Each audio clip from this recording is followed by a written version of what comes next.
ஏன் ஆத்ம ஆதாயம் என்றால் என்னன்னு பார்த்தோம். நாம் ஏன் ஆத்ம ஆதாயம் செய்ய வேண்டும்னு பார்த்தோம். இன்றைக்கி மூன்றாவதாய் ஒரு காரியத்தை பார்க்க போகிறோம். ஆத்ம ஆதாயம் செய்யும் 2 முறைகள். ஆத்ம ஆதாயம் செய்யும் 2 முறைகள். சரி, உங்கள்கிட்ட கேட்குறேன், ஆத்ம ஆதாயம் செய்கிறதுல 2 முறை இருக்குது. யாருக்காவது ஏதாவது ஐடியா இருக்கா? ஆத்ம ஆதாயம் செய்கிறது ஓகே பாஸ்டர், அதை செய்கிறதுல என்ன 2 முறை அப்படின்னா உங்களுக்கு நான் புரிகிற மாதிரியே சொல்கிறேனே, எடுக்க வேணாம். லூக்கா 5வது அதிகாரம் 10வது வசனம். லூக்கா 5வது அதிகாரம் 10வது வசனம். அப்பொழுது இயேசு சீமோனை நோக்கி, யாரை? பேதுருவை நோக்கி, பயப்படாதே, இது முதல் நீ மனுஷர்களை பிடிக்கிறவனாய் இருப்பாய் என்றார். பேதுரு யாருங்க?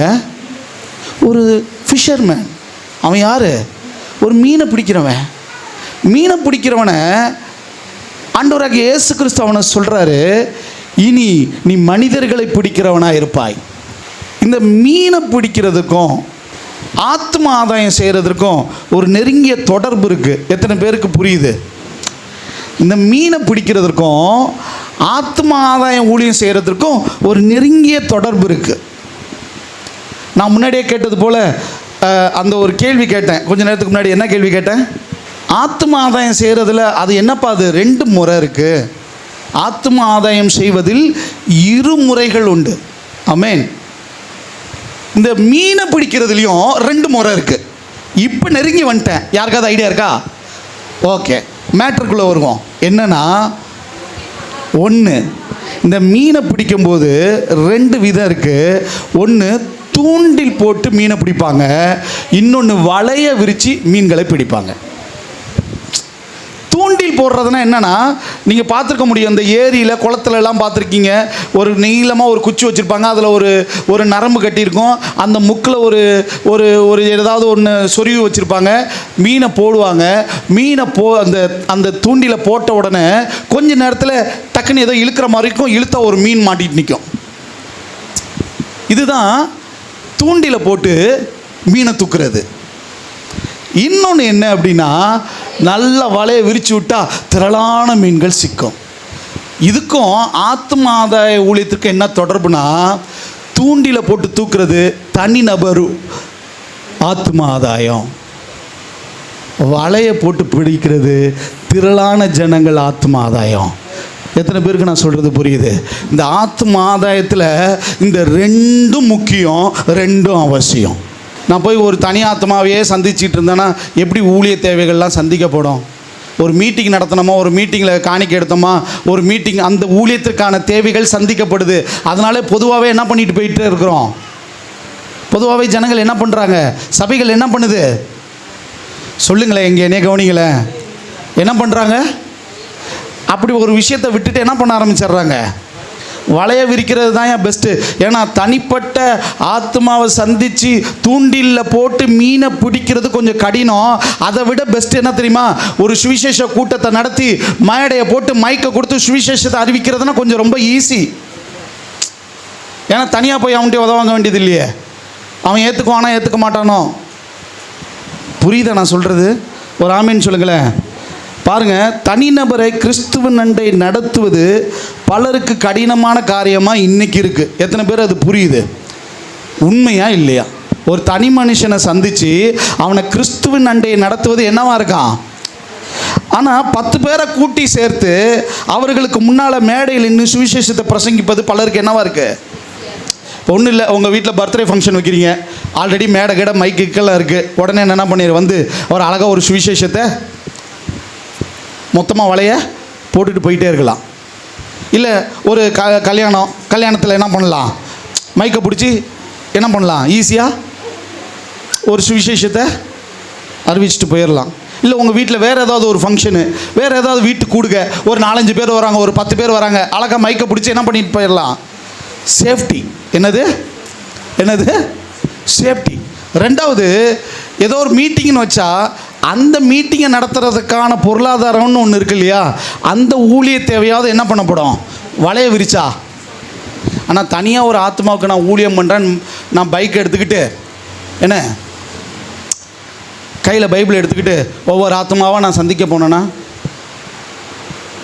அவங்களுடைய பார்வை எப்படி போயிருச்சு அப்படின்னா, ஒரு தனிப்பட்ட ஆத்மாவை ஒன்றா நான் போய் சந்திச்சுக்கிட்டு இருந்தேன்னா, நான் ஊழியம் செய்கிற வாஞ்சிக்கு எனக்கு இருக்குது. ஆனால் அந்த ஊழியத்துக்கு போகிறதுக்கான தேவை எங்கேருந்து எனக்கு? அதனாலே இன்றைக்கி என்ன ஆகி போச்சு அப்படின்னா, முக்கால்வாசி தனி நபர் ஊழியம். நான் சொல்கிறது எத்தனை பேருக்கு புரியுது? உங்களுக்கு எத்தனை பேருக்கு புரியுது? ஒருவேளை தூண்டில் போட்டு செய்கிற ஊழியம், ஒரு தனிநபரை ஆத்ம ஆதாயம் செய்வதில் இவ்வளோ பிரச்சனை இருக்காப்பா அப்படின்னு நான் வேதத்தை தேடினேன். வேதத்தில் நல்லா புரிஞ்சுக்கோங்க, ஆத்ம ஆதாயம் செய்கிறதுல என்ன இருக்குது? 2 முறை இருக்குதுன்னு சொல்லிட்டேன். ஒன்று தூண்டியில் போட்டு செய்கிறது, இன்னொன்று வலையை போட்டு செய்கிறது. இப்போ இந்த தூண்டி போட்டு செய்கிறதுல இவ்வளோ பிரச்சனை இருக்காப்பா ஆண்டவரே அப்படின்னும் போது ஆண்டவர் என்கிட்ட பேசுனதை உங்களுக்கு சொல்கிறேன். ஆமென், ஹல்லேலூயா. மத்தேயு 17வது அதிகாரம் 27வது வசனம். மத்தேயு 17வது அதிகாரம் 27ஆம் வசனம் எடுத்து வாசிப்போம். ஆகிலும் நான் அவர்களுக்கு இடலரடையாதபடிக்கு நீ கடலுக்கு போய் தூண்டில் போட்டு முதலாவது அகப்படுகிற மீனை பிடித்து அதன் வாயை திறந்து பார். ஒரு வெள்ளி பணத்தை காண்பாய். அதை எடுத்து எனக்காகவும் உனக்காகவும் அவர்களிடத்தில் கொடு என்றார். இங்க ஒரு கான்வர்சேஷன் நடக்குது. என்னன்னா, பேதுருவின் இடத்துல கேட்குறாங்க வரி வசூலிக்கிறவங்க, உங்க போதகர் வரி கட்டிட்டாரா? வரி எதுக்கு கட்டுவாங்க? முதல்ல அது தெரியுமா உங்களுக்கு? எதுக்கு கட்டுவாங்க சொல்லுங்க. அதுவே தெரியணுமா? இப்போ நல்லா புரிஞ்சுக்கோங்க. தேவாலயத்துக்கு வரி கட்டுவாங்க. ஏன்னா தேவாலயத்தின் பராமரிப்புலாம் எதில் தான் இருக்குது? யூதர்கள் என்ன பண்ணணும்? தேவாலயத்திற்கென்று வரி செலுத்த வேண்டும். நல்லா புரிஞ்சதா?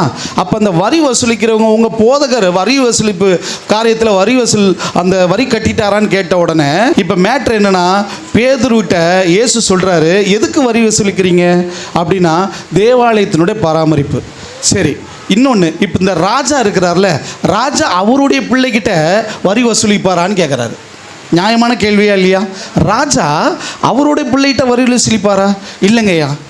அப்போ தேவாலயத்தில் தேவனுடைய குமாரனாக இருக்கிறவன்னா நான் என்ன தேவையில்லை? வரி செலுத்த வேண்டிய. ஆனாலும் மற்றவர்களுக்கு இடரலா இல்லாதபடி என்ன, நீ போ வளைய விரின்னு சொன்னாரா, தூண்டில் போடுனாரா? என்ன பண்ணினாரு? தூண்டில போடு. முதலாவது மீன் அப்படின்னா அங்கே நிறைய மீன் இல்லை, ஒரு தூண்டிலுக்கு ஒரு மீன் தான் வரும். அதுக்கப்புறம் நீ எத்தனை மீன் வேணாலும் ஒன்று ஒன்றா பிடிச்சிக்கலாம். ஆனால் முதல்ல பிடிக்கிறீல, அந்த மீனை திறந்து வாயப்பாரு, அதில் ஒரு வெள்ளிக்காசு இருக்குன்னாரு. இப்போ மேட்ரு என்னென்னா, ஒரு வெள்ளிக்காசு அப்படின்றது என்ன? 30 கேரா. என்னது? 30 கேரா. ஒரு யூதன் தேவாலயத்துக்கு வரி எவ்வளோ கொடுக்கணும் அப்படின்னா 10 கேரா கொடுக்கணும். அப்போ இயேசு சொல்கிறாரு, அதை எடுத்துகிட்டு போய் எனக்கு 10 கேரா கொடுத்துட்டியா? ரெண்டாவது, உனக்கு கொடுக்க வேண்டிய 10 கேராவை பேதுரு கொடு. மூணாவது, இன்னும் 10 கேரா மிஞ்சும். தேவனுடைய ஊழியத்தை செய்கிற, அது தனித்தப்பட்ட ஊழியமாக இருக்கட்டும், இல்லை வளைய விரிக்கிற ஊழியமாக இருக்கட்டும், எந்த ஊழியமாக இருந்தாலும் கர்த்தர் அந்த ஊழியத்தின் தேவையை அந்த தனிப்பட்ட நபரை கொண்டே சந்திப்பார். கரங்களை தட்டி கர்த்தருடைய நாமத்தை. நான் சொல்கிறது எத்தனை பேருக்கு புரியுது? அதனால் தேவ பிள்ளைகளை தனிப்பட்ட ஊழியத்துக்கு போய் ஒரு தனிப்பட்ட ஆத்மாவை ஆதாயப்படுத்துறதுனால நான் என்ன பண்ணுவேன்னா, நீங்கள் கர்த்தருக்கென்று ஊழியம் செய்யும்போது அந்த ஊழியத்தின் தேவையை சந்தித்து மீதம் எடுக்க செய்கிற தேவன் நம் தேவன். அப்போ இனி ஒன்று புரிஞ்சுக்கோங்க, இந்த வலையை விரிக்கிற ஊழியம் ஒரு பக்கம் இருக்கட்டும், தூண்டில் போடுற ஊழியத்தை, வசனம் பொய்யாகாது. ஊழியக்காரன் இதை கவனிக்காமல் விட்டாங்களான்னு எனக்கு தெரியல. ஒன்று, அவருக்காக போனீங்கன்னா அந்த தேவையை சந்திக்க வேண்டியது அவருடைய வேலை. கரங்களை தட்டி ஆமென், ஹல்லேலூயா. ஒரு ஆமென் சொல்லுங்களேன், ஒரு ஹல்லேலூயா சொல்லுங்களேன். தூண்டில் போட்டு என்ன பண்ணணும்? மீன்களை. இன்றைக்கி இன்னொரு காரியத்தை பொறுக்க முடியும். இந்த தனிப்பட்ட ஆத்ம ஆதாயம், தூண்டில் ஊழியம். இந்த தூண்டில் ஊழியத்தை நான் செய்யணும் அப்படின்னு எனக்கு வாஞ்சை இருக்குது. ஆனால் அதை நான் எப்படி தனிப்பட்ட ஆத்ம ஆதாயம் செய்வதென்று எனக்கு தெரியல. தனிப்பட்ட ஆத்ம ஆதாயம் செய்வதற்கு முன்னாடி முதல்ல என்ன செய்யணும் தெரியுமா? அந்த ஊழியத்தை செய்ய போகும்போது வசனம் சொல்கிறது, கொலோசியர் 4வது அதிகாரம் எடுங்க. கொலோசியர் 4வது அதிகாரம் 2, 3, 4. இன்றைக்கி தனிப்பட்ட ஊழியத்தை செய்ய போகிறதுக்கு முன்னாடி நாம் செய்ய வேண்டிய காரியம் என்ன? இடைவிடாமல் ஜெபம் பண்ணுங்கள், ஸ்தோத்திரத்துடன் ஜெபத்தில் விழித்திருங்கள். கிறிஸ்துவனுடைய ரகசியத்தின் நிமித்தம் கட்டப்பட்டிருக்கிற நான் அந்த ரகசியத்தை கவனிங்க. கிறிஸ்துவனுடைய ரகசியத்தின் நிமித்தம் கட்டப்பட்டிருக்கிற நான் அந்த ரகசியத்தை குறித்து பேச வேண்டிய பிரகாரமாக பேசி அதை வெளிப்படுத்துவதற்கு. புரியுதா? நீங்கள் தனிப்பட்ட ஒரு நபரிடத்தில் ஆத்ம ஆதாயம் செய்ய போகிறீங்கன்னா, அந்த ரகசியத்தை ஒரு மனுஷனுக்கு அறிவிக்க போகிறீங்கன்னா, அந்த சுவிசேஷத்தை அறிவிக்க போகிறீங்கன்னா, போகிறதுக்கு முன்னாடி நல்லா புரிஞ்சுக்கோங்க, ஜபிக்காமல் போகாதீங்க. ஜபம் இல்லாமல் ஆத்ம அறுவடை கிடையாது. ஜபிக்காத மனுஷன் ஆத்மாவை ஆதாயப்படுத்த முடியாது. இங்கே தெளிவாய் சொல்கிறார் பவுல், அவர் சுவிசேஷத்தை அறிவிக்க ஆத்ம ஆதாயம் செய்ய போகிறதுக்கு முன்னாடி என்னன்னா, அந்த ரகசியத்தை பேச என்னவா அதை வெளிப்படுத்த, அது மாத்திரமல்ல திருவசனம் சொல்லுகிறபடியான வாசலை தேவன் திறக்கும்படியாக எங்களுக்காக வேண்டிக் கொள்ளுங்க. நீங்கள் ஜெபிச்சாதான் ஆண்டவர் வழிவாசல்களை திறப்புவார். நீங்கள் பேச வேண்டியதை, நீங்கள் திருவசனத்தை சொல்ல வேண்டியதை ஆவியானவர் உங்களுக்கு வெளிப்படுத்துவார், ரகசியங்களை வெளிப்படுத்துவார். நல்லா புரிஞ்சுக்கோங்க. போய் ஆத்ம ஆதாயம் செய்ய போகிறேன்னு ஒரு மனுஷன்ட்ட நீங்கள் போனீங்கன்னா ஜபத்தோட போங்க. முதல்ல உங்கள் உறவை அவர்களோடு உருவாக்க பாருங்கள். ஆத்ம ஆதாயம் செய்வதனுடைய 2 முறைகளில் ஒரு முறை என்னது? தனிப்பட்ட ஆத்ம ஆதாயம். தூண்டில் போட்டு மீன்களை பிடிக்கிற அந்த ஊழியத்தில், அந்த ஆத்ம ஆதாயத்தில் முதலாவது நீங்கள் ஜெபித்து கடந்து போய் அவர்களோடு முதல்ல ஒரு உறவை உருவாக்குங்க. என்னதான்? ஒரு நல்ல உறவு. 2வது, அவர்களின் உண்மையான தேவையை நீங்கள் அறிந்து கொள்ளணும். ஒரு ஆத்மாவை ஆதாயப்படுத்த போகிறீங்கன்னா முதல்ல அவங்களோட உங்களுக்கு நல்ல உறவு இருக்கணும். 2வது, அவர்களுடைய உண்மையான தேவை என்னன்றதை நீங்கள் என்ன பண்ணணும்? அறிந்திருக்கணும். 3வது, உண்மையை அன்போடு சொல்லணும். எது உண்மையோ அந்த உண்மையை என்ன பண்ணணும்? அன்போடு சொல்லணும். அடுத்தது 4வது, இயேசுவே இதற்கு தீர்வு என்று அவர்களுக்கு காண்பித்து கொடுக்கணும். என்ன பண்ணணும்? இயேசு தீர்வாக அவர்களுக்கு காட்டணும். அடுத்தது, மாற்றப்பட்ட ஒருவர் சாட்சியாக மாறுவார். ஆமென். கரங்களை தட்டி கர்த்தருடைய நாம. ஒரு தனிப்பட்ட ஆத்ம ஆதாயம் செய்யணும்னா முதல்ல ஜெபிங்க. 2வது, அவர்களோட உறவை பலப்படுத்துங்க. 3வது, உண்மையாய் அவருடைய தேவைகளை நீங்கள் முதல்ல அறிந்துக்கோங்க. 4வது, இயேசுவை நீங்கள் என்ன பண்ணணும்? தீர்க்கமாய் அவர்களுக்கு காண்பித்து விடுங்க. அவர்களுடைய வாழ்க்கையில் ஒரு மாற்றம் உண்டாகும். அதுதான் ஆத்ம ஆதாயம். அதுதான் தனிப்பட்ட ஆத்ம ஆதாயம். இந்த தனிப்பட்ட ஆத்ம ஆதாயத்தை ஒரு 4 பிரிவாக சொல்லிட்டீங்க பாஸ்டர், எனக்கு சரியாக புரியல அப்படின்னா, இதை இயேசு ஒரு ஆள்கிட்ட செஞ்சார். அதை உங்களுக்கு எக்ஸ்பிளைன் பண்ணால் புரியும்னு நினைக்கிறேன். யார் தெரியுமா? ஒரு தனிப்பட்ட ஒரு பெண்ணிடம் அவர் ஆத்ம ஆதாயம் செய்தார். வசனம் எடுங்க. யோவான் 4வது அதிகாரம். 2வது வசனத்திலிருந்து வாசிங்க. 1வது வசனத்திலிருந்து வாசிங்களேன். யோவானை பார்க்கிலும் இயேசு அநேகம் பேரை சீஷராக்கி ஞானஸ்தானம் கொடுக்கிறார் என்று பரிசேயர் கேள்விப்பட்டதாக கர்த்தர் அறிந்தபோது யூதேயாவை விட்டு மறுபடியும் கலிலேயாவுக்கு போனார். இயேசு தாமே ஞானஸ்தானம் கொடுக்கவில்லை, அவருடைய சீஷர்கள் கொடுத்தார்கள். அவர் சமாரியா நாட்டின் வழியாய் போக வேண்டியதாய் இருந்தபடியால் யாக்கோபு தன் குமாரனாகிய யோசேப்புக்கு கொடுத்த நிலத்துக்கு அருகே இந்த சமாரியாவில் உள்ள சீகார் என்னப்பட்ட ஊருக்கு வந்தார். அங்கே யாக்கோபுடைய கிணறு இருந்தது. இயேசு பிரயாணத்தினால் இழைப்படைந்தவராய் அந்த கிணற்றின் அருகே உட்கார்ந்தார். அப்பொழுது ஏறக்குறைய 6ஆம் மணி வேளையாய் இருந்தது. போதும் பாருங்க, நல்லா புரிஞ்சுக்கோங்க. இயேசு பைபிளில் தூண்டில் போட்டு மீனை பிடிக்கிறார். அதாவது தனிநபர் ஆத்ம ஆதாயம். இங்கே என்ன நடக்குது அப்படின்னா, யூதேயா விட்டு மறுபடியும் கலிலேயாவுக்கு போனார். இயேசு தாமே ஞானஸ்தானம் கொடுக்கவில்லை, அவருடைய சீஷர்கள் கொடுத்தார்கள். அவர் சமரியா நாட்டின் வழியாக போக வேண்டியதாக இருந்தபடியால் யாக்கோபு தன் குமாரனாகிய யோசேப்புக்கு கொடுத்த நிலத்துக்கு அருகே இந்த சமரியா உள்ள சீகார் என்னப்பட்ட ஊருக்கு வந்தார். நல்லா புரிஞ்சுக்கோங்க, அவர் வந்தது எங்கே? சீகார்னு போட்டிருக்கு. ஆனால் இங்கே கிணறு யாருடைய கிணறு? யாக்கோபு தான் குமாரனுக்கு கொடுத்த நிலத்தில் உள்ள கிணறு. இப்போ எத்தனை பேருக்கு இந்த இடத்துல ஒரு சந்தேகம் வருது? அப்போ இந்த யாக்கோபு ஒரு நிலத்தை வாங்கினார்ல, அந்த நிலம் எந்த நிலம்? எந்த இடம்? எந்த இடம்? எந்த இடம்? சீகாரா. சரி, வசனத்தை எடுத்து வாசிப்போம். யோசுவா 24:32. இஸ்ரவேல் புத்திரர் எகிப்திலே இருந்து கொண்டு வந்த யோசேப்பின் எலும்புகளை அவர்கள் சீகேமிலே, யாக்கோபு சீகேமின் தகப்பனாகிய எமோரியருடைய புத்திரரின் கையில் 100 வெள்ளிக்காசுக்கு கொண்ட நிலத்தின் பங்கிலே அடக்கம் பண்ணினார்கள். அந்த நிலம் யோசேப்பின் புத்திரருக்கு சுதந்திரமாயிற்று. சரி, நீங்க எங்கன்னு சொன்னீங்க? இங்க என்னன்னு சொல்லப்பட்டிருக்கு? யாக்கோபு வாங்கின இடம் பேர் என்னன்னு சொல்லப்பட்டிருக்கு?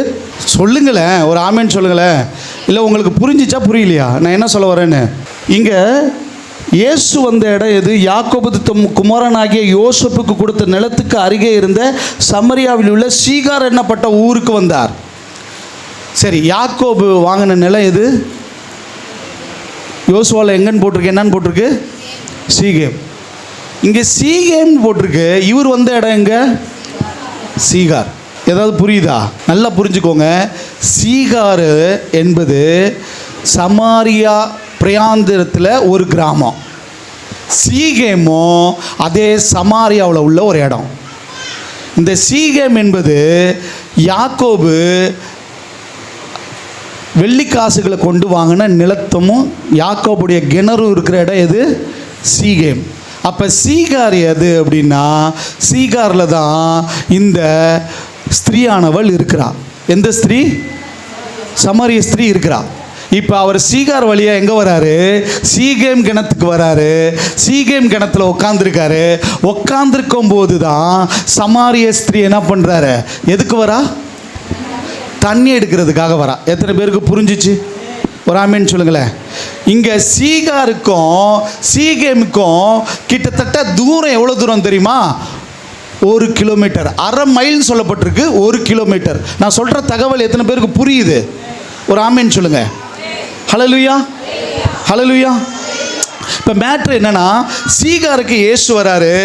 எங்கே இருக்குது கிணறு? சீகேமில் இருக்குது. இப்போ இவர் இங்கேருந்து எங்கே வந்துட்டாரு? எதில் உட்காந்துருக்காரு? சரி, இப்போ ஒரு ஸ்திரீ வரால, அவர் எத்தனை மணிக்கு அங்கே வரா அப்படின்னு சொல்லப்பட்டிருக்குன்னா, ஏறக்குறைய 6 மணி நேரம். 6 மணி நேரம்னா எத்தனை மணி நேரம்னு தெரியுமா? 6 மணியா? 6 மணி நேரம்னா மதியானம் 12 மணின்னு அர்த்தம். இயேசு நல்லா புரிஞ்சுக்கணும். இங்கே தெளிவாக சொல்லப்பட்டிருக்கு. அவர் வராரு. அவர் வந்து எங்கே உட்கார்றாருன்னா, யாக்கோபுடைய கிணத்தருகே உட்கார்றாரு. இவர் உட்காரும் பொழுது ஒரு ஸ்திரீ வரா. அவள் எத்தனை மணிக்கு வரானா? 6 மணி நேரம், 12 மணிக்கு வரா. யூத ஸ்திரீகள் மதியானம் 12 மணிக்கு தண்ணி எடுக்க மாட்டாங்க.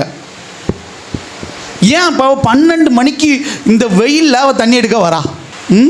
எதுக்கு தண்ணி எடுக்க வரா? யூத ஸ்திரீகளோட அவள் வர முடியாது. ஏன் அவள் வர முடியாதுன்னா, அவள் ஒரு பாவம் செய்கிற பெண். புரிஞ்சிச்சா? அவள் பாவம் செய்கிற பிள்ளையா, அவள் பாவம் செய்கிற பெண்களாக இருக்கிறனால யூத ஸ்திரீகள் அவளோடு என்ன பண்ண மாட்டாங்க? ஐக்கியம் கொள்ள மாட்டாங்க. இப்போ இவளுக்கு ஒரு தேவை இருக்குது. என்ன தேவை தெரியுமா? தண்ணி வேணும். தண்ணி வேணுன்றதுக்காக 1 கிலோமீட்டர் எங்கே வரா? சீகார்லேருந்து சீகேமுக்கு வரா. புரிஞ்சிச்சா? இப்போ அதே நேரத்தில் இயேசுவும் பிரயாணத்தில் அவர் இளைப்படைந்தவராய் எங்கே வந்துட்டார்? சரீரத்தில் தண்ணி தாகத்துக்கு தண்ணி குடிக்கிறதுக்கு என்ன பண்ணிட்டாரு? கிணத்துக்கு வந்துட்டார். இப்போ இந்த 12 மணின்னு ஏன் சொல்கிறேன் அப்படின்னா, அவருடைய சீஷர்கள் யாரும் அவர் கூட இல்லை. ஏன்னா போஜன பதார்த்தங்களை வாங்க ஊருக்குள்ளே வந்துட்டாங்களா. இவங்க எங்கே வந்துட்டாங்க? சீகாருக்குள்ளே வந்துட்டாங்க. புரியுதா? சமரியாவில் இருக்கிற கிராமத்தில் இருக்கிற சீகாருக்குள்ளே போய் இவங்க ஆகாரம் வாங்க வந்துட்டாங்க. சீகாருக்குள்ளேருந்து ஒருத்தவ யாக்கோபுடைய கிரத்தண்டை வருகிறார். அங்கே வரந்து ஒருத்தவ உட்காந்துருக்காரு. இவருக்கும் தண்ணி வேணும், அவளுக்கும் தண்ணி வேணும். யாருக்கு? இவருக்கு தண்ணி வேணும். எதுக்கு? இலைப்படைந்தவராக உட்காந்துருக்கிறாரு. அங்கே 12 மணிக்கு வெயிலில் ஒருத்தர் வரா, அவளுக்கும் தண்ணி வேணும், தண்ணி எடுக்க வரா. இங்கே தான் தனிநபர் ஆத்மாதாயம் நடைபெறுகிறது. ஆமென், ஹல்லேலூயா. என்னன்னா அங்கே அழகா வசனம் சொல்லுது, அப்பொழுது சமாரியா நாட்டாளாகிய ஒரு ஸ்திரீ தண்ணீர் மொள்ளும் வந்தால் இயேசு அவளை நோக்கி தாகத்துக்கு தா என்றார்.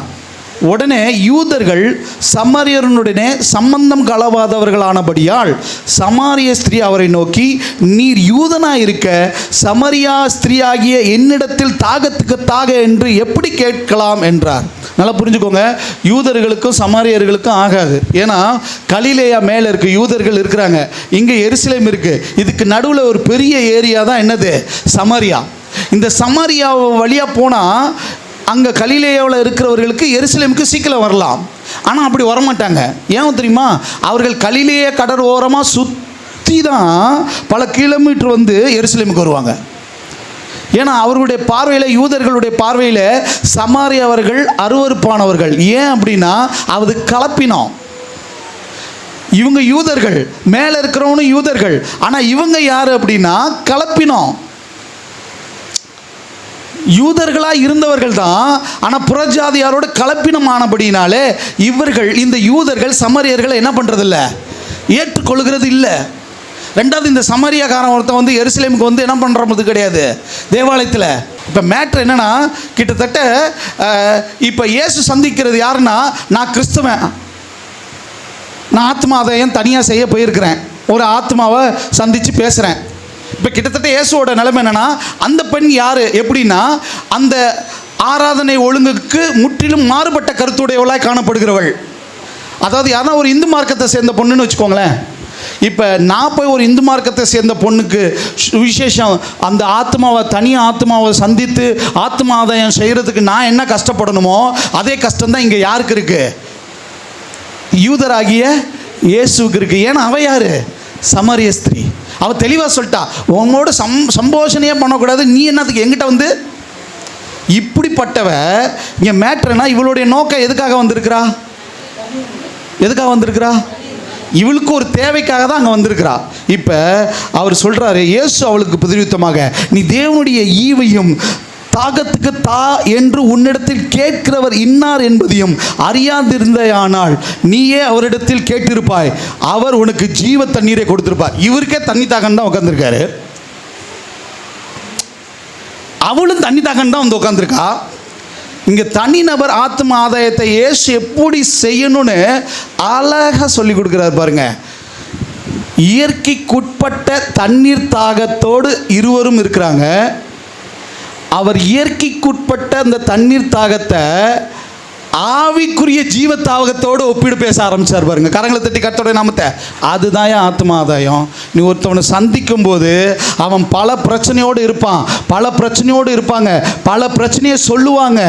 ஆனாலும் அதை கேட்டு அதோடு நீங்கள் அவனோடு இயற்கையோடு சேர்ந்து ஒப்பாரி வச்சுக்கிட்டு இருக்கிறது கிடையாது ஆத்ம ஆதாயம். அந்த இயற்கைக்குட்பட்ட விஷயத்திலிருந்து அப்படியே ஆவிக்குரிய, நான் சொல்கிறது எத்தனை பேருக்கு புரியுது? ஒரு ஆமீன் சொல்லுங்களேன். அதுதான் ஆத்மாதாயம். அதுதான் என் ஆத்மாதாயம். இயேசு சொல்லி கொடுக்குறாரு இங்கே. அவ சொன்னது என்னது? தாகத்துக்கு தா என்று உன்னிடத்தில் கேட்கிறவர் இன்னார் என்று நீ அறிந்திருந்தாயானால் நீயே அவரிடத்தில் கேட்டிருப்ப, அவர் உனக்கு ஜீவ தண்ணீரை கொடுப்பாராம்.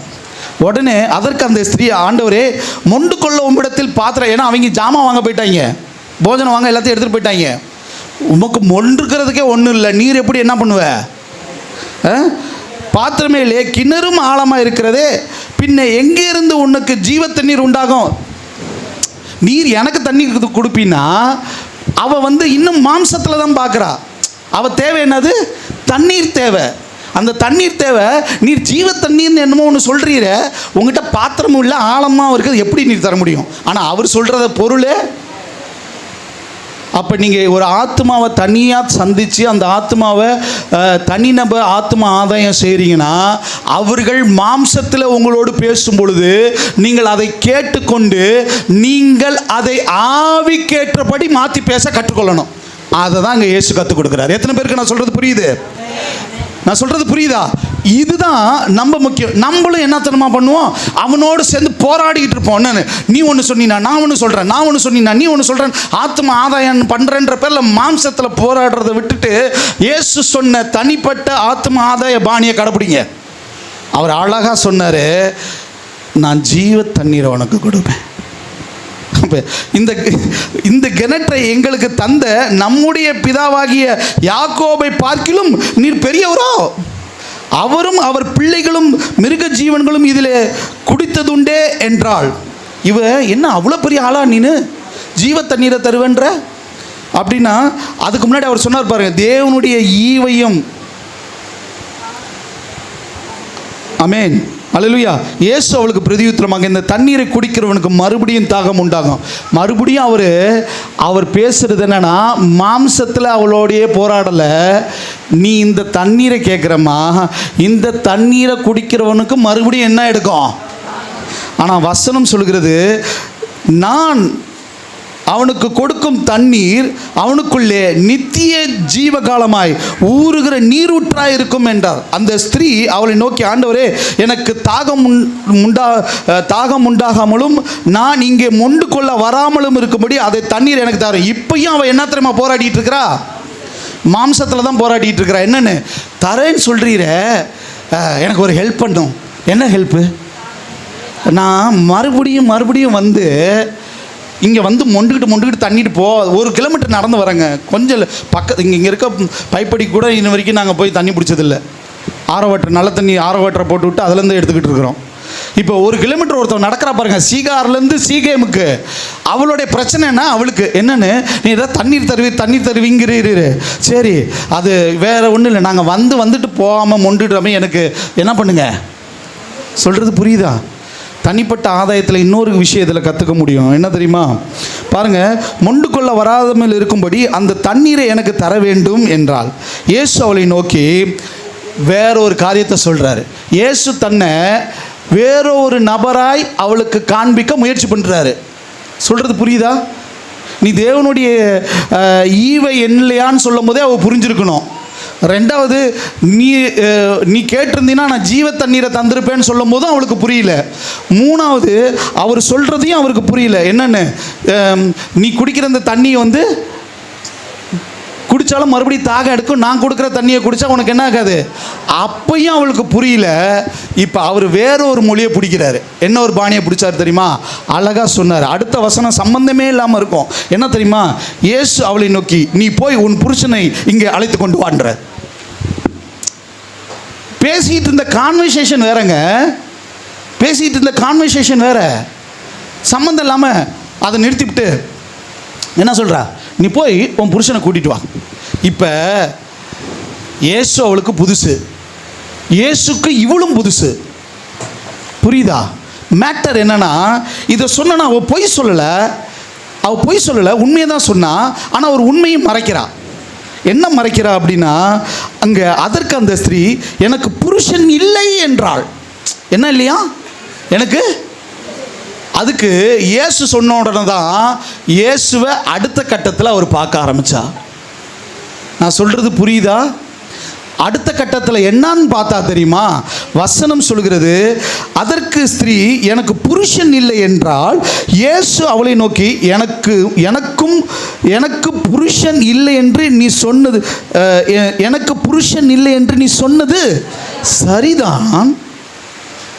ஆனால் அடுத்து அவர் சொல்கிறாரு, எப்படி எனில் 5 புருஷன் உனக்கு இருந்தார்கள், இப்பொழுது உனக்கு இருக்கிறவன் உனக்கு புருஷன் அல்ல, இதை உள்ளபடியே சொன்னாய் என்றார். இப்போதான் அவள் கண்ணு திறக்கப்படுது. நான் யாருன்னு இவர் சொல்கிறாயா? இந்த மனுஷன், என் கதை இந்த மனுஷனுக்கு தெரிஞ்சிருக்கியா? நான் எவ்வளோ பெரிய பாவி, என்னுடைய குற்றத்தை மறைக்க நான் விவரமாக சொன்னேன், எனக்கு புருஷன் இல்லை. உண்மைதான். ஏன்னா இப்போ என்கிட்ட இருக்கிறது இந்த ஸ்டெப்னி யார்? என் புருஷன் கிடையாது இந்த ஸ்டெப்னி. நான் 5 புருஷனோட இருந்தது உண்மைதான், ஆனால் இப்போ இருக்கிறது யாரு? எனக்கு புருஷனே கிடையாது. உனக்கு புருஷன் இல்லைன்னு சொன்னது சரிதான், ஆனால் 5 புருடர்கள் உனக்கு இருந்தார்கள், இப்போ இருக்கிறவன் உனக்கு புருஷன் இல்லைன்னு பாருங்க. உடனே அவளுடைய பார்வை மாறிடுச்சு. இயேசு அவள் பார்க்குற விதம் மாறிடுச்சு. அன்பு தேவ பிள்ளைகளே, நீங்கள் தனி ஆள் ஆத்ம ஆதாயம் ஊழியம் செய்யும்போது ஒரு மனுஷனை சந்தித்த உடனே நம்ம சொல்கிறது என்ன தெரியுமா? எடுத்த உடனே கத்தி தான், எடுத்த உடனே கழுத்தை தான் நேராக ஒரு வெட்டுவோம். என்ன தெரியுமா? பிரதர், சிஸ்டர், உங்கள் அப்பா சொன்னாங்க, தம்பி, வாலிப தம்பி, உங்கள் அம்மா சொன்னாங்க, நீ குடிக்கிறேன்னு சொன்னாங்க, குடிக்கிறதுனால் வருகிற பாடுகள் என்ன தெரியுமா? உபத்திரங்கள் என்ன? அது எவ்வளோ பெரிய பாவம் தெரியுமா? நீ விபச்சாரம் செய்கிறாயே, நீ நரகத்திற்கு போவா என்று ஒரே வெட்டா இயேசு வெட்ட தெரியுமா? வெட்ட தெரியாது. இயேசுக்கு உன் புருஷனை எங்கன்னு கேட்டு நீ உன் கதை என்னன்றதை சொல்ல தெரிஞ்சவருக்கு முன்னாடியே தெரியுமா தெரியாதா? ஏன் இவ்வளோ தூரம் கொண்டு வந்தார்?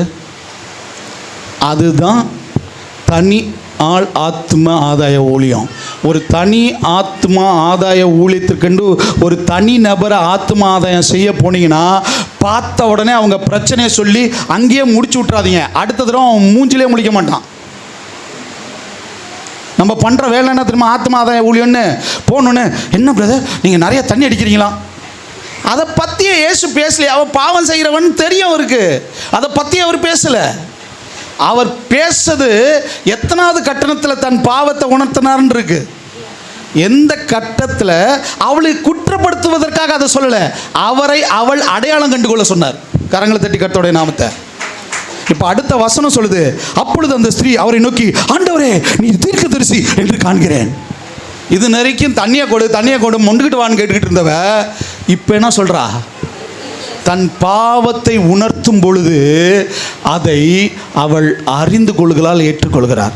நீங்கள் ஒரு தனி நபர் ஆத்ம ஆதாய ஊழியத்துக்குன்னு போனோடனே கத்தி எடுத்து அவன் கழுத்தில் வச்சிங்கன்னா அவன் கர்த்தரை அறிந்து கொள்ள முடியாது, உங்களை அறிந்து கொள்ள முடியாது, உங்களோடு உறவு கொள்ள முடியாது, ஒரு நல்ல உறவு உண்டாகாது. அவன் பாவத்தை பேச நீங்கள் போகாதீங்க. முதல்ல போய் அந்த ஆத்மாவை ஆவியின் நிலைக்கு நேராக திருப்ப முயற்சி பண்ணுங்க.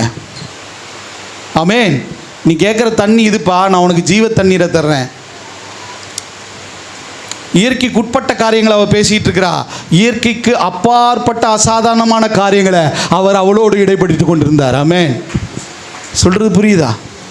ரெண்டாவது, இந்த இடத்துல தீர்க்கதரிசி என்று காண்கிறேன். ரெண்டாவது, அவள் நம்பலை முதல்ல. ஏன்னா அவளுடைய பார்வையில் அவள் யாரா தெரிஞ்சா? யூதனா தெரிஞ்சா. இயேசு அவன் முதல்ல நம்பலை. இவர் தண்ணி தரேங்கிறாரு, ஒன்றும் சொல்ல மாட்டேங்கிறா. ஜீவ தண்ணீர் தரேங்கிறாரு. அப்பயும் என்ன சொல்கிறார்? என்ன நின்று நம்மளுடைய பிதாவாகிய யாக்கோபு அவர் பிள்ளைகளோட நீ பிரியாளா அப்படின்ற பேசுகிறது என்னன்னு புரியுதா? இப்போ நான் போய் தனி ஒரு நபருக்கு சுவிசேஷத்தை அறிவிக்க போனேன்னா, ஆத்மா ஆதாயம் செய்ய போனா, அவன் என்னை ரிவெஞ்ச் எடுப்பான் பாருங்க, என்னை போட்டு வாங்கிக்கிட்டே இருப்பான் பாருங்க, நக்கலாக பேசிக்கிட்டே இருப்பான் பாருங்க, என்கிட்ட ஏதாவது வாக்குவாதம் பண்ணுவான் பாருங்க, ஏதாவது ஒன்ட்டு என்னை என்ன பண்ணுவான், என்கிட்ட ஏதோ ஒரு உரையாடல் வைப்பான் பார்த்தீங்களா? அதே மாதிரி தான் இங்கே நடந்துக்கிட்டு இருக்கு. நீ என்ன யாக்கோபோட பெரியாளா? நீ என்ன ஜீவ தண்ணீர் தருவியா? அப்போ எங்கள் வீட்டுக்கு நான் அங்கேருந்து இங்கே வந்து மொண்டுட்டு போகாத மாதிரி எதாவது பண்ண முடியுமா? பேச்செல்லாம் எப்படி இருக்கு? இப்போ இயேசு ஏன் கணவனை எடுத்தாரு தெரியுமா? முதல்ல இயேசு அவன் நம்பணுன்னு. அதனால தான் வசனம் சொல்லுது, அந்த இடத்துல அழகாக சொல்லப்பட்டிருக்கு. இயேசுவே சொல்கிறாரு என்ன? அதற்கு இயேசு, ஸ்திரீயே நான் சொல்லுகிறதை நம்பு. இயேசு என்ன சொன்னார்? நான் சொல்கிறத முதல்ல நம்பு. அவ நம்பணுன்னு தான் அவளுடைய குற்றத்தை அவளுக்கு உணர்த்தினார். அவர் யார் என்பதை அவள் புரிந்து கொள்ள செய்தார். நம்ம ஆத்ம ஆதாயம் ஊழியத்துக்கு போனோம்னா அவர்களை குற்றப்படுத்துவது நம்ம நோக்கம் இல்லை. என்ன, இயேசுவை அவர்கள் புரிந்து கொள்ள செய்ய வேண்டியது நம்மளுடைய பணி. ஆமென். புரியுதா? ஆத்ம ஆதாயத்தில் நல்லா புரிஞ்சுக்கணும். ஜபத்தோடு போங்க. ஆத்ம ஆதாயம் செய்யணும் அப்படின்னா நல்லா புரிஞ்சுக்கோங்க. அவர்கள் மாம்சத்திலேயே பேசி கொண்டிருந்தாலும் நீங்கள் என்ன, ஆவிக்குண்டானவைகளை அவர்களோடு கூட கனெக்ட் பண்ண பாருங்க. மூணாவது, எடுத்தோன்னே கத்தி எடுத்து கழுத்தில் வச்சு வெட்டணும்னு நினைக்காதீங்க. அவர்களுடைய தவறை அன்பாய் புரிய வைக்க முயற்சி பண்ணுங்க. நான் சொன்னேன் தெரியுமா, எடுத்த உடனே முதல் உறவை உருவாக்குவது 8வது வசனத்தில் அந்த ஸ்திரீக்கும் அவருக்கும் ஒரு உறவை உண்டாக்குகிறார். சரியா? அடுத்தது நான் சொன்னேன் பாருங்க, அவர்களின் உண்மையான தேவையை அறியுங்கள். வசனம் 15 அவளுடைய உண்மையான தேவையை அவர் அறிகிறாரு. அடுத்து நான் சொன்னேன் பாருங்க, உண்மையை அன்புடன் சொல்லுங்கள்னு 18வது 19வது வசனத்தில் அவள் பாவின்ற உண்மையை அன்போடு என்ன பண்ணார், அவருக்கு சொன்னார். அது மாத்திரமல்ல, இயேசுவை காண்பிக்கணும்னு சொன்ன பாருங்க, வசனம் 26 அவர் நானே மெசியா என்பதை அவருக்கு காமிச்சார். கரங்களை தட்டி கர்த்தருடைய நாமத்தை. இதுதான் தனிப்பட்ட ஆத்ம ஆதாயம் செய்கிறதான முறை இயேசு பண்ணார். ஆமென். இங்கே இதை சொல்லி முடிச்சிடுறேன். இன்னமும் அவர் என்ன சொல்கிறார், அதற்கு இயேசு, ஸ்திரீயே நான் சொல்லுகிறதை நம்பு. அதுக்கு முன்னாடி ஒரு வசனம் இருக்குது தெரியுமா, இந்த ஸ்திரீ தீர்க்கதரிசி என்று காண்கிறேன். அவளை ஒரு தீர்க்கதரிசியாக பார்த்தா ஓகே, அடுத்த தீர்க்கதரிசியை பார்த்தா நம்ம கேள்வி கேட்க ஆரம்பிச்சோம். ஊழியக்காரனை பார்த்தா நம்ம கேள்வி கேட்போம்ல, அது என்ன, இது என்ன, அது சரியா, இது சரியான்னு. இப்போ தீர்க்கதரிசிக்கிட்ட ஒரு கேள்வி கேட்குறா. வாசிங்க சிஸ்டர், என்ன கேள்வி கேட்குறான்னு. 10வது வசனம் 19வது வசனம். அப்பொழுது அந்த ஸ்திரீ அவளை நோக்கி, ஆண்டவரே, நீ தீர்க்கதரிசி என்று காண்கிறேன்.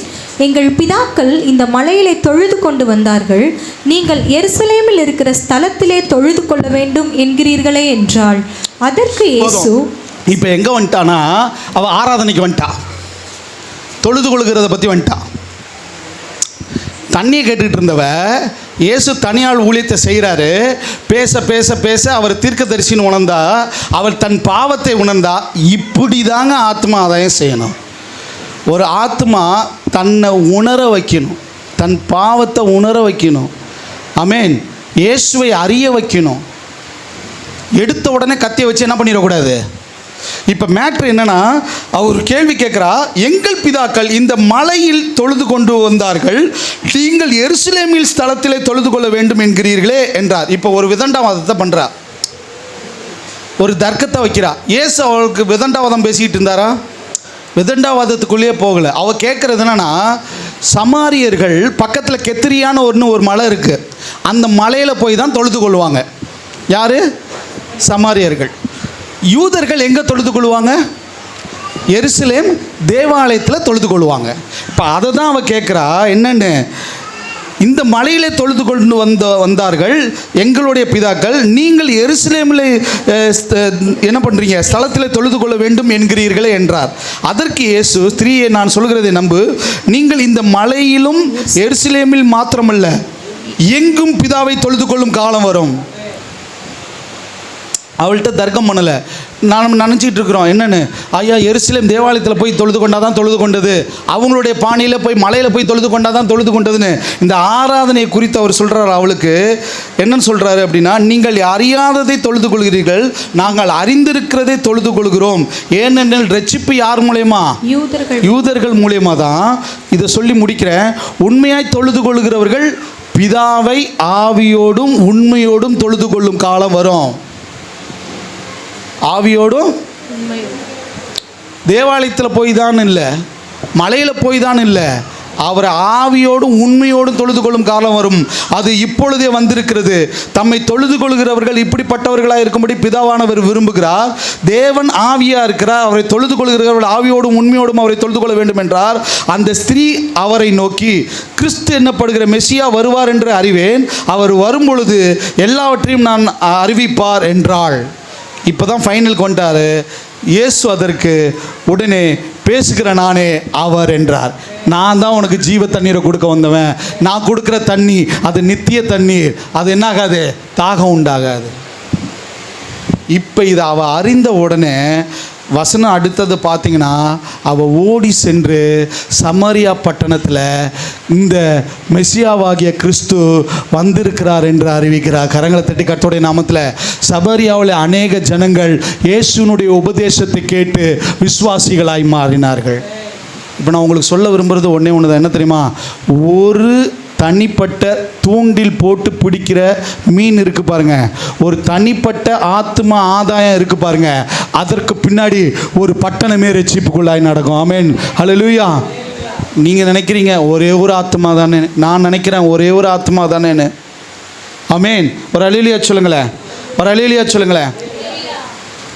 நான் ஒரு காரியம் முடிச்சிட்டேன், ஒரு காரியத்தை மட்டும் சொல்ல நினைவுபடுறேன்.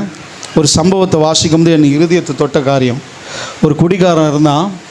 அந்த குடிகாரன் ஒரு குடியினாலே அவன் வாழ்க்கை சீரழிந்து கொண்டிருந்ததான். அந்த குடிகாரன் அவனுடைய மனைவி அவளை விட்டு பிரிஞ்சிட்டான். ஏன்னா இவன் என்ன பண்ணுறான், எப்போ பார்த்தாலும் குடிச்சிக்கிட்டே இருக்கிறானே, பிரச்சனை அப்படின்னு சொல்லிட்டு அவ கூட வாழ மறுத்து அவனோட பிரிஞ்சு போயிட்டான். சில நாட்கள் கடந்தது. அவனுக்கு ஒரு பையன் இருந்தான். அந்த பையன் அந்த தகப்பனை பார்த்து சொன்னான், உன்னை நான் வெறுக்கிறேன், உன்னை எனக்கு பிடிக்கலன்னு சொல்லி அவனை விட்டு ஓடி போயிட்டானா.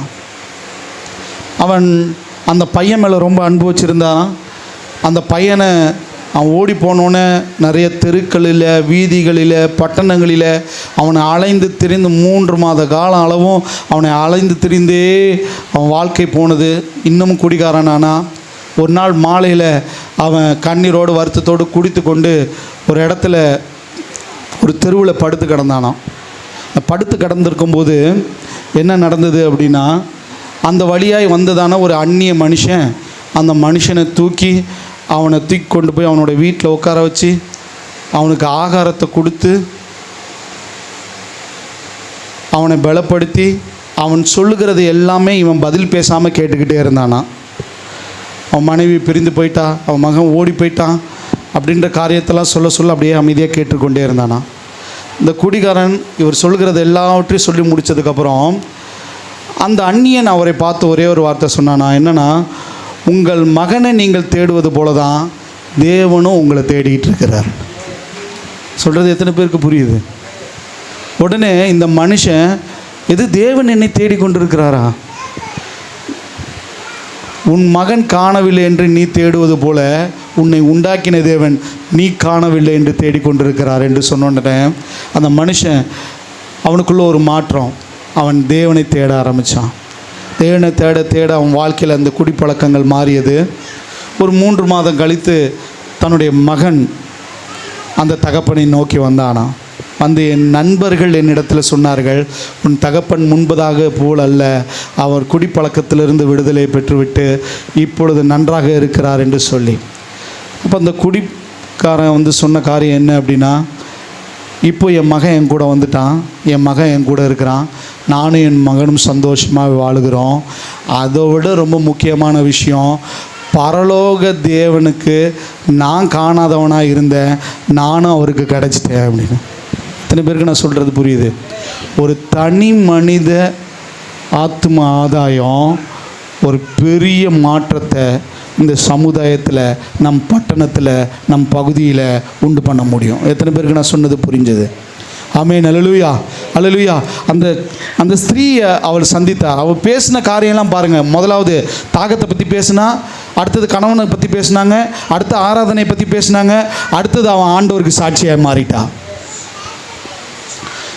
நம்ம செய்கிற ஆத்ம ஆதாயம் நல்லா புரிஞ்சுக்கோங்க. எப்பேற்பட்ட மனிதர்களாக இருந்தாலும் அவர்களை சத்தியத்துக்குள்ளே, சாட்சிக்குள்ளே ஒரு பெரிய எழுப்பதற்கான ஒரு கருவியாக எடுத்து பயன்படுத்தும். ஆத்ம ஆதாயம் செய்யுங்க. தூண்டில்ல மீனை பிடிக்க கற்றுக்கோங்க. ஆமென். அல்லேலூயா. தூண்டி போட்டு மீனை பிடிக்க கற்றுக்கொள்ளுங்க. வெள்ளிக்கிழமை நைட்டு நினைக்கிறேன் திரளான மீன்களை பிடிக்கிறது குறித்து நான் சொல்கிறேன். வெள்ளிக்கிழமை நைட்டு நான் படுத்துருக்கேன். எப்போதும் சர்ச்சில் தான் படுப்பேன். நான் 12 மணிக்கு மேலே தான் படுப்பேன். ஒரு 4 மணிக்கெலாம் ஊழியத்துக்கு எந்திரிச்சிருவேன். வெள்ளிக்கிழமை இந்த 2 நாளைக்கு முன்னாடி வெள்ளிக்கிழமை நான் அதே இடத்துல என்னுடைய கட்டிலில் படுத்துருக்கிறேன். அந்த சின்ன கட்டிலில் எப்போதும் அங்கே போட்டு நைட்டு படுத்துருக்கிறேன். எனக்குள்ள தூக்கத்திலேயே நான் முழிச்சிருக்கல, தூங்கிட்டு இருக்கிறேன். ஆனால் என்னுடைய இருதயம் ஒரு பாரத்துக்குள்ளே போகுது. திரளான மீன்களை குறித்து, திரளான ஆத்துமாக்களை குறித்து எனக்குள்ளே என்ன அது பாரம்னு நான் என்னமோ எனக்குள்ளே செய்கிறத நான் உணர்றேன். ஆண்டவர் என் கூட பேச ஆரம்பிக்கிறாரு. ஆண்டவர் என் கூட பேச பேச பேச ஆண்டவருடைய வார்த்தைக்கு செவி கொடுக்க ஆரம்பிக்கிறேன். ஆண்டவர் சொல்கிறாரு, மகனே, ஏன் சிறுவர் ஊழியத்தை விட்டுட்ட? சிறு பிள்ளைகளுக்கு மத்தியில் அந்த திரளான மீன்களை ஏன் விட்டுட்ட? ஆண்டவர் என் கூட பேசுனதை சொல்கிறேங்க, வெளிப்படையாக பேசுனதை சொல்கிறேன். நான் உடனே சொன்னேன் ஆண்டவர்கிட்ட, ஆண்டவரே, நான் நல்லா அதெல்லாம் நடந்துக்கிட்டு இருந்தது தான்ப்பா, இப்போது தான் அதெல்லாம் செய்கிறதுக்கு நேரம் இல்லையே, நிறைய ஊழியங்கள் ஆரம்பிச்சிட்டோம், நிறைய ஊழியங்களை செய்கிறேன், எனக்கும் நிறைய காரியங்கள் உண்டு அப்படின்னு. திரளான மீன்களை குறித்து மறுபடியும் ஆண்டவர் பேசிக்கிட்டே இருக்கிறார். சிறு பிள்ளைகள் மத்தியில், திரளான பிள்ளைகளுக்கு மத்தியில் என்ன பண்ணு, சுவிசேஷத்தை அறிவின்னு. அப்போ எனக்குள்ளே பாரு, நான் சொன்னேன், ஆண்டவரே நான் ஒரு போதகர் ஆகிட்டேன். ரெண்டாவது எனக்கும் கொஞ்சம் வயசுன்னு ஆகிப்போச்சு, நிறைய ஊழியங்கள் இருக்குது, அதுக்கெல்லாம் உடன் ஊழியக்காரங்க சபையில் இருக்கிறாங்க, அவங்களாம் கொஞ்சம் எழும்புனா நல்லாயிருக்கும். அது மட்டும் இல்லை, வாலிப பிள்ளைகள், நான் ஆண்டுகிட்ட இப்படி தான் பேசிக்கிட்டு இருக்கிறேன். வாலிப பிள்ளைகள்லாம் இருக்கிறாங்க, அவங்களாம் என்ன பண்ணலாம், போய் சிறுவர் ஊழியத்தை செய்யலாம், சபையில் வந்து என்ன பண்ணலாம், ஞாயிற்று நான் இவ்வளோ வேலையை விட்டுட்டு நான் ஏன் அதை போய் செஞ்சுக்கிட்டுன்னு. அப்போ தான் எந்திரின்னாரு, போய் உக்காருன்னாரு. நான் அந்த இடத்துல வந்து உட்காந்தேன், ஆண்டவர்கிட்ட பேசுகிறேன், ஆண்டவரை நான் இன்னமேட்டுக்கு சிறு பிள்ளைங்க மாதிரி என் உடம்பை குறுக்கி நான் ஆடிக்கிட்டு, நான் பாட்டு இது பாடிக்கிட்டு, நான் வசனத்தை சொல்லிக்கிட்டு, கொஞ்சம் யோசிச்சு பாருங்களேன், இப்படி தான் பேசுனேன். அப்போ ஆண்டவரே விபிஎஸ் பாட்டெல்லாம் பாடிட்டோம், அந்த பாட்டை எனக்கு நினைவில் இல்லை, நான் மற்ற காரியங்களை நினைவில் வச்சுக்கிறதா, சின்ன பிள்ளைகளுக்கு பாட்டெல்லாம் நினைவு வச்சுக்கிறதா, அதை நான் எங்கே போவேன் சொன்னால் இவங்களும் கேட்க மாட்டேங்கிறாங்க. நான் இப்படி தான் பேசினேன். எந்திரின்னு ஆண்டவர் உட்கார வச்சார், பேப்பர் பேனாவை எடுக்க வச்சார், ஒரு செகண்டில் ஒரு பாட்டை கொடுத்தாரு. இது மாதிரி நிறையா பாட்டை உனக்கு தருவேன், சிறு பிள்ளைகள்கிட்ட யார் வராங்களோ வரலையோ செய்கிறாங்களோ இல்லையோ நீ போய் செய், திரளான மீன்களை என்ன பண்ணு, அறுவடை செய்யணும். ஒரு சின்ன வரியை மட்டும் நான் உங்களுக்கு அதை காண்பிக்க விரும்புகிறேன். ஒரு சின்ன வரியை வேணாலும் அதை சொல்ல, ஏன்னா பாஸ்டர் சும்மா அடிச்சு விட்டாருன்ற கூடாதே. போருக்கு புறப்படுவேன் நான், போருக்கு புறப்படுவேன், போருக்கு புறப்படுவேன் நான், போருக்கு புறப்படுவேன். சாத்தான் தான் என்னுடைய எதிரி, அவனை வீழ்த்த போறேன், நீயும் நன்றாய் கவனி. சாத்தான் தான் என்னுடைய எதிரி, அவனை வீழ்த்த போறேன், நீயும் நன்றாய் கவனி. ஆயுதம் இருக்கிறது, இயேசுவின் நாமம் இருக்கிறது, ஆயுதம் இருக்கிறது, இயேசுவின் நாமம் இருக்கிறது. சிலுவையில் ஜெயம் எடுத்தார் இயேசு, சிலுவையில் ஜெயம் எடுத்தார், சிலுவையில் ஜெயம் எடுத்தார் இயேசு, சிலுவையில் ஜெயம் எடுத்தார். நானும் ஜெயம் எடுப்பேன், இயேசுவின் நாமத்தில் ஜெயம் எடுப்பேன். நாம் ஜெயம் எடுப்போம், இயேசுவின் நாமத்தில் ஜெயம் எடுப்போம். இது போதுங்க. இது சின்ன பிள்ளைகளுக்கு பாடி கையை தட்டி ஒரு ஆக்ஷன் செய்ய சொன்னால் போதும். இது மாதிரி இன்னும் எத்தனை பாட்டு வேணாலும் இங்கே இருக்கிறவங்களுக்கு ஆண்டவர் கொடுப்பார். ஆமென், அல்லேலூயா. சிறுவர் ஊழியம் என்கிறதான திரளான வலையை என்ன பண்ணுவோம், இனி சபையில் விரிப்போம். ஒரு அன்பு வேண்டுகோள், நைட்டு 2 மணிக்கு ஆண்டவர் உட்காந்து எழுத வச்சார். அப்போ நான் யோசித்தேன், இன்னமேட்டுக்கு பாட்டுக்காக நான் என்ன பண்ண போகிறதில்ல, யூடியூப்பில் போய் தேடவோ இல்லை ஏதாவது சீடியை வாங்கணும்னு அவசியம் இல்லை. பிள்ளைகளுக்கு புரிகிற மாதிரி கிறிஸ்துவின் அன்பை, சத்தியத்தை, சுவிசேஷத்தை சொன்னால் போதும். ஆமென், அதுதான் பாட்டு. கரங்களை தட்டி கர்த்தருடைய நாமத்தை ஆமென். தனிப்பட்ட ஆத்ம ஆதாயம் செய்வோம், திரளான மீன்களை விரித்து வலையை விரித்து ஆத்மா அறுவடை செய்வோம். அப்படியே நாம் கர்த்தருடைய பந்திக்கு நேராய் கடந்து செல்வோம்.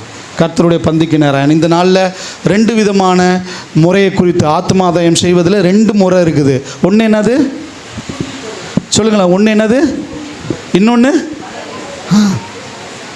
தூண்டிலில் சிக்கிற மீன் தூண்டிலில் சிக்கட்டும், வலையில் சிக்கிற மீன்கள் வலையில் சிக்கட்டும், ஆனால் தூண்டிலும் போட மாட்டேன், வலையும் விரிக்க மாட்டேன் அப்படின்னு இருக்கிறவர்கள் ஜாக்கிரதை உள்ளவர்களாக இருங்க. ஆண்டவர் ஒரு நாள் உங்களை நியாயம் விசாரிப்பார்.